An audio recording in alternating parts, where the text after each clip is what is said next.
2006 season is going to be a big change in engines as well.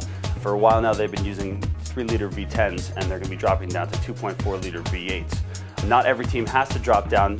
They're allowed to use a modified V10 that's going to use a rev limiter to cut down their power. Now, the new engines are going to be about 200 less horsepower at peak, and also bring the lap times up around 3 to 5 seconds. This is going to be a big impact. The FIA claims that this is mainly a safety issue as well as keeping costs down for teams, but basically we don't have to worry too much about costs. I mean, the teams are, almost every team with the exception of Super Seguri is building a new engine, which also means that there's going to be some engine problems throughout the year that you can expect. But the one thing about the engines in the rules that's going to stay the same this year is that they will have to drop 10 places if anyone replaces an engine within 2 races.